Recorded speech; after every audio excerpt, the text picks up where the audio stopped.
ನಾವಿಲ್ಲಿ ಗಲಾಟೆ ಮಾಡಕ್ ಬಂದಿಲ್ಲ. ದಯವಿಟ್ಟು ಒಂದೇ ಸರ್ವೆ ನಂಬರ್ ಅಲ್ಲಿ 70 ಮನೆ ಒಬ್ರು ಕಟ್ಕೊಂಡಿದ್ದಾರೆ ಅಧ್ಯಕ್ಷ. ಇವತ್ತು ನಿಜವಾಗಿ ನಮ್ಮ ಕ್ಷೇತ್ರದಲ್ಲಿ ನಿಜವಾದ ಫಲಾನುಭವಿಗಳಿಗೆ ಕೇವಲ 474 ಮನೆ ಮಾತ್ರ ಕೊಟ್ಟಿದ್ದಾರೆ ಅಧ್ಯಕ್ಷರೇ. ಮಿಕ್ಕಿದ ಮನೆಗಳೆಲ್ಲ ಇವತ್ತು ಅಲ್ಲಿ ಅಧಿಕಾರಿಗಳು, ಈ ಇಲಾಖೆ ಅಧಿಕಾರಿಗಳು ಮತ್ತು ಗುತ್ತಿಗೆದಾರರ ಹತ್ರ ಕೆಲಸ ಮಾಡ್ತಕ್ಕಂಥ ಅಧಿಕಾರಿಗಳು ಮತ್ತು ಕೆಲವು ಮಧ್ಯವರ್ತಿಗಳು ಒಬ್ಬೊಬ್ಬರಿಗೆ 5 ಮನೆ 10 ಮನೆ ಒಂದೇ ಸರ್ವೆ ನಂಬರ್ ಅಲ್ಲಿ 70 ಮನೆ ಒಬ್ರು ಕಟ್ಕೊಂಡಿದ್ದಾರೆ ಅಧ್ಯಕ್ಷ. ಗ್ರೇಟ್ ಇಂಡಿಯಾ ಎಲೆಕ್ಟ್ರಾನಿಕ್ಸ್ ವತಿಯಿಂದ ನಮ್ಮ ಎಲ್ಲಾ ಗ್ರಾಹಕರಿಗೆ ಶುಭಾಶಯಗಳು. ನಮ್ಮಲ್ಲಿ ಎಲ್ಲಾ ಬಗೆಯ ಎಲೆಕ್ಟ್ರಾನಿಕ್ಸ್ ಮತ್ತು ಗೃಹ ಬಳಕೆಯ ವಸ್ತುಗಳ ಮೇಲೆ ಆಕರ್ಷಕ ಫಿನಾನ್ಸ್ ಸೌಲಭ್ಯದೊಂದಿಗೆ ಭಾರಿ ಡಿಸ್ಕೌಂಟ್ ನೀಡಲಾಗುತ್ತಿದೆ. ನಿಮ್ಮ ಮನೆಯನ್ನು ಮತ್ತಷ್ಟು ಸುಂದರಗೊಳಿಸಲು ನಗರದಲ್ಲಿ ನಂಬರ್ 1 ಶೋರೂಮ್ ಆದ ಗ್ರೇಟ್ ಇಂಡಿಯಾ ಎಲೆಕ್ಟ್ರಾನಿಕ್ಸ್ಗೆ ಇಂದೇ ಭೇಟಿ ಕೊಡಿ. ಗುಣಮಟ್ಟದ ವಸ್ತುಗಳು, ಉತ್ತಮ ಸೇವೆ, ರಿಯಾಯಿತಿ ದರಗಳು. ಇಂದೇ ಭೇಟಿ ಕೊಡಿ ಗ್ರೇಟ್ ಇಂಡಿಯಾ ಎಲೆಕ್ಟ್ರಾನಿಕ್ಸ್, ಅಮೀರ್ ಬಾಬಾ ದರ್ಗಾ ಹತ್ತಿರ, ದಿಬ್ಬೂರ್ಹಳ್ಳಿ ರಸ್ತೆ, ಸಿಡ್ಲಘಟ್ಟ.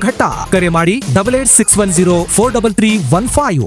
ಮಾನ್ಯ ಸಚಿವರಿಗೆ ರವಿಕುಮಾರ್ ಮಾಡ್ತೀನಿ. ಮಾನ್ಯ ಅಧ್ಯಕ್ಷ ಚುಕ್ಕೆ ಗುರುತಿನ ಪ್ರಶ್ನೆ 808 ವಸತಿ ಮತ್ತು ಹೊಸ ಸಚಿವರು ಅಲ್ಪಸಂಖ್ಯಾತರ ಸಚಿವರನ್ನು ಕೇಳಕ್ ಬಯಸ್ತಾ ಇದ್ದೀನಿ. ನೀಡಲಾಗಿದೆ. ಮಾನ್ಯ ಅಧ್ಯಕ್ಷರೇ, ಮಾನ್ಯ ಸಚಿವರು ಉತ್ತರವನ್ನು ಒದಗಿಸಿದ್ದಾರೆ ಅಧ್ಯಕ್ಷರೇ. ಆದರೆ ಆ ಉತ್ತರ ನಾವು ಕೇಳಿರ್ತಕ್ಕಂಥ ಪ್ರಶ್ನೆಗೆ ಸಮಂಜಸವಾಗಿಲ್ಲ ಅಧ್ಯಕ್ಷರೇ. ಮಾನ್ಯ ಅಧ್ಯಕ್ಷರೇ, ಇಲ್ಲಿ ನಮ್ಮ ಶಿಡ್ಲಘಟ್ಟ ವಿಧಾನಸಭಾ ಕ್ಷೇತ್ರದಲ್ಲಿ 1918-19 ಇವತ್ತು ಸ್ಲಂ ಬೋರ್ಡ್ ಇಂದ 500 ಮನೆ ನಮ್ಮ ಕ್ಷೇತ್ರಕ್ಕೆ ಕೊಟ್ಟಿದ್ರು ಅಧ್ಯಕ್ಷರೇ. ಮತ್ತು 2021-22 612 ಮನೆ ಕೊಟ್ಟಿದ್ರು ಅಧ್ಯಕ್ಷ. ಒಟ್ಟು 1112 ಮನೆಯಲ್ಲಿ ಇವತ್ತು ನಿಜವಾಗಿ ನಮ್ಮ ಕ್ಷೇತ್ರದಲ್ಲಿ ನಿಜವಾದ ಫಲಾನುಭವಿಗಳಿಗೆ ಕೇವಲ 474 ಮನೆ ಮಾತ್ರ ಕೊಟ್ಟಿದ್ದಾರೆ ಅಧ್ಯಕ್ಷರೇ. ಮಿಕ್ಕಿದ ಮನೆಗಳೆಲ್ಲ ಇವತ್ತು ಅಲ್ಲಿ ಅಧಿಕಾರಿಗಳು, ಈ ಇಲಾಖೆ ಅಧಿಕಾರಿಗಳು ಮತ್ತು ಗುತ್ತಿಗೆದಾರರ ಹತ್ರ ಕೆಲಸ ಮಾಡ್ತಕ್ಕಂಥ ಅಧಿಕಾರಿಗಳು ಮತ್ತು ಕೆಲವು ಮಧ್ಯವರ್ತಿಗಳು ಒಬ್ಬೊಬ್ಬರಿಗೆ 5 ಮನೆ 10 ಮನೆ ಒಂದೇ ಸರ್ವೆ ನಂಬರ್ ಅಲ್ಲಿ 70 ಮನೆ ಒಬ್ರು ಕಟ್ಕೊಂಡಿದ್ದಾರೆ ಅಧ್ಯಕ್ಷ. ಇದಕ್ಕೆ ಸಂಬಂಧಪಟ್ಟಂತೆ ಸುಮಾರು ಬಾರಿ ಮಾನ್ಯ ಸಚಿವರಿಗೆ ಮತ್ತು ಆ ಇಲಾಖೆ ನಾವು ದೂರು ಕೊಟ್ಟರು ಸಹ ಇದುವರೆಗೂ ಅವ್ರ ಮೇಲೆ ಯಾವುದೇ ರೀತಿಯ ಒಂದು ತನಿಖೆ ಆಗ್ಬೋದು, ಕ್ರಮ ಆಗ್ಬೋದು, ಆಗಿಲ್ಲ ಅಧ್ಯಕ್ಷರೇ.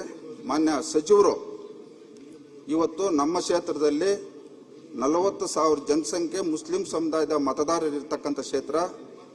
ಇವತ್ತು ಅವರು ಈ ಒಂದು ಇಲಾಖೆ ಸಚಿವರಾಗಿ ಇವತ್ತು ಮೊನ್ನೆ 2024-11-2025 ನಮ್ಮ ಕ್ಷೇತ್ರಕ್ಕೆ ಮಾನ್ಯ ಮುಖ್ಯಮಂತ್ರಿಗಳ ಜೊತೆ ಬಂದಂತ ಸಂದರ್ಭದಲ್ಲಿ ವೇದಿಕೆ ಮೇಲೆ ಸಚಿವರ ಹೇಳಿದ ತಕ್ಷಣ ಆ ಸಮುದಾಯದ ಮತದಾರರ ಜೇಕಾರಗಳು ಶಿಳ್ಳೆಗಳಾಗ್ತಾ ಇದ್ರು. ಆದ್ರೆ ಇವತ್ತು ಆ ಸಚಿವರು ಆ ಸಮುದಾಯದವರಿಗೆ ಇವತ್ತು ನಮ್ಮ ಕ್ಷೇತ್ರದಲ್ಲಿ ಬಹಳಷ್ಟು ಅನ್ಯಾಯ ಆಗಿದೆ. ಮಾನ್ಯ ಸಚಿವರು ಇವತ್ತು ಕ್ಷೇತ್ರಕ್ಕೆ ಸಂಬಂಧಪಟ್ಟಂಗೆ ಇವತ್ತು KMDCಯಲ್ಲಿ ಇವತ್ತು ಸನ್ಮಾನ್ಯ ಅಧ್ಯಕ್ಷರೇ, ಸಚಿವರೇ ಒಂದು ನಿಮಿಷ ನಮ್ಮ ಸಮಸ್ಯೆ ನಿಮ್ಗೆ ಹೇಳ್ಬಿಡ್ತೀನಿ. ಶಾಸಕರೇ, ನೀವೀಗ ಪ್ರಶ್ನೆ ಕೇಳಿದರೆ ಚರ್ಚೆ ಮಾಡ್ಲಿಕ್ಕೆ ಆಗುದಿಲ್ಲ. ಮಾನ್ಯ ಅಧ್ಯಕ್ಷರೇ, ಇದು ರಂಜಾನ್ ತಿಂಗಳು, ಮುಸ್ಲಿಂ ಸಮುದಾಯದವರಿಗೆ ತೊಂದರೆ ಆಗಿದೆ. ನೀವು ನಮ್ ಮಾತಾಡಕ 10 ನಿಮಿಷ ಅವಕಾಶ ಕೊಡಬೇಕು. ಇಲ್ಲ, ಅದಕ್ಕೆ ಇದು ಪ್ರಶ್ನೋತ್ತರ, ಇಲ್ಲಿ ಮಾತಾಡುವಂತ ವಿಚಾರ. ನಿಮ್ಮ ಪ್ರಶ್ನೆ ಕೇಳಿ. ಈಗ ಪ್ರಶ್ನೆನೇ ಮಾನ್ಯ ಅಧ್ಯಕ್ಷರೇ ಅದು ಹೇಳಿದ್ರಲ್ಲ, ಪ್ರಶ್ನೆ ಮನೆ ಹಾಕ್ಬೇಕಂತ ಹೇಳಿ. ಕ್ಷೇತ್ರದಲ್ಲಿ ಮುಸ್ಲಿಂ ಸಮುದಾಯಕ್ಕೆ ಅನ್ಯಾಯ ಆಗಿದೆ. ಓಕೆ, ಅದಕ್ಕೆ ನ್ಯಾಯ ಕೊಡಿಸ್ತಕ್ಕಂತ ಕೆಲಸ ತಾವು ಅಧ್ಯಕ್ಷರು ಮತ್ತು ಸಚಿವರು ಮಾಡಬೇಕು. ಆಯ್ತು, ನಾವಿಲ್ಲಿ ಗಲಾಟೆ ಮಾಡಕ್ ಬಂದಿಲ್ಲ. ದಯವಿಟ್ಟು ಸಭಾ ಸಚಿವರು ಮತ್ತೆ ಉತ್ತರ ಕೊಡಿ. ಸನ್ಮಾನ್ಯ ಅಧ್ಯಕ್ಷರೇ, ಶಿಡ್ಲಘಟ್ಟ ಕ್ಷೇತ್ರದಲ್ಲಿ 2017-18 2017 500 ಮನೆ ಕೊಟ್ಟಿದ್ವಿ. 2018 612 ಮನೆ ಕೊಟ್ಟಿದ್ವಿ. ಒಟ್ಟಾಗಿ 1112 ಮನೆಗಳು 17-18 ಸ್ಯಾಂಕ್ಷನ್ ಆಯಿತು. ಮನೆಗಳು ಅನ್ಕಂಪ್ಲೀಟ್ ಆಗಲಿಲ್ಲ. ಮನೆಗಳು ಕೊಡಕ್ಕೆ ಸಾಧ್ಯ ಆಗಿಲ್ಲ. ಕಾರಣ ಅಂದರೆ, ಒಂದು ಮನೆ ಕೊಡಬೇಕಾದ್ರೆ ನಾನು ಭಾಳ ಸತಿ ಇದು ಹೇಳಿದ್ದೀನಿ. ನಾನು ಒಂದು ಮನೆ ಕಟ್ಟಬೇಕಾದ್ರೆ 7.5 ಲಕ್ಷ ಆಗ್ತದೆ. ಕೇಂದ್ರ ಸರ್ಕಾರದಿಂದ 1.5 ಲಕ್ಷ, ಪ್ರಧಾನಮಂತ್ರಿ ಆವಾಸ್ ಯೋಜನೆ ಅಂತ 1.5 ಲಕ್ಷ ಕೇಂದ್ರದಿಂದ ಸರ್ಕಾರದಿಂದ ಕೊಡ್ತಾರೆ. ರಾಜ್ಯ ಸರ್ಕಾರದಿಂದ 1,20,000 ಜನರಲ್ ಕೊಡ್ತಾರೆ.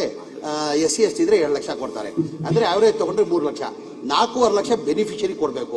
ಆ ಕೊಡಕ್ಕೆ ಸಾಧ್ಯ ಆಗ್ತಲ್ಲ ಕಾರಣಕ್ಕೆ ಎಲ್ಲ ಇಡೀ ರಾಜ್ಯದಲ್ಲಿ 1,80,253 ಮನೆಗಳು ಪೆಂಡಿಂಗ್ ಇತ್ತು. ನಾನು ಮಂತ್ರಿ ಆದಮೇಲೆ, ನಮ್ಮ ಸರ್ಕಾರ ಬಂದಾದ್ಮೇಲೆ ಮನೆ ಮುಖ್ಯಮಂತ್ರಿಗಳು ಮನವಿ ಮಾಡಿ, ಇಲ್ಲ ಸರ್ ಬೆನಿಫಿಷರಿ 4 ಲಕ್ಷ ಕೊಡಕ್ಕೆ 4.5 ಲಕ್ಷ ಕೊಡಕ್ಕೆ ಸಾಧ್ಯ ಆಗಲ್ಲ, ನಾವೇ ಸರ್ಕಾರ ವತಿಯಿಂದ 4 ಲಕ್ಷ ಕೊಟ್ಟು ಮನೆಗಳು ಕಂಪ್ಲೀಟ್ ಮಾಡಬೇಕಾಗ್ತದೆ. ಜನ ಬೀದಿಯಲ್ಲಿದ್ದಾರೆ ಅಂತ ಮನೆ ಮುಖ್ಯಮಂತ್ರಿಗೆ ಮನವಿ ಮಾಡಿದ್ದಕ್ಕೆ ಮನೆ ಮುಖ್ಯಮಂತ್ರಿ ಕ್ಯಾಬಿನೆಟ್ ತಂದು ಅಪ್ರೂವ್ ಮಾಡಿದ್ದಕ್ಕೆ 36,789 ಮನೆ 2025 ಮಾರ್ಚಲ್ಲಿ 36,789 ಮನೆ ಕೊಟ್ವಿ.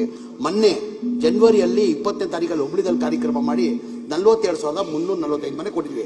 ಆಲ್ರೆಡಿ ಇವ್ರನ್ನ 500 ಮನೆಗಳು ಕೊಟ್ಟಿದ್ದೀವಿ. ಇನ್ನು 2012 ಮನೆಗಳು 3ನೇ ಹಂತದಲ್ಲಿ ಕೊಡ್ಬೇಕಂತ ತೀರ್ಮಾನ ಮಾಡಿದ್ವಿ. ಯಾವುದೋ 70 ಮನೆಗಳು ಯಾವುದೋ ಬೇರೆಯವ್ರಿಗೆ ಹೋಗಿದೆ ಅಂತ ತಾವು ಹೇಳ್ತಿರಲ್ಲ, ಅದು ನಾವು ಸೆಲೆಕ್ಷನ್ ಮಾಡಲ್ಲ, ಅದು MLAಗಳು ಮುಂಚೆನೇ ಸೆಲೆಕ್ಷನ್ ಆಗಿರೋದು. ನೀವು ನಾಳೆ ಮೀಟಿಂಗ್ ಫಿಕ್ಸ್ ಮಾಡಿದ್ದೀನಿ, ತಾವು ನನ್ನ ಜೊತೆ ಮಾತಾಡಿದ್ದೀರಾ, ನಾಳೆ ಬನ್ನಿ.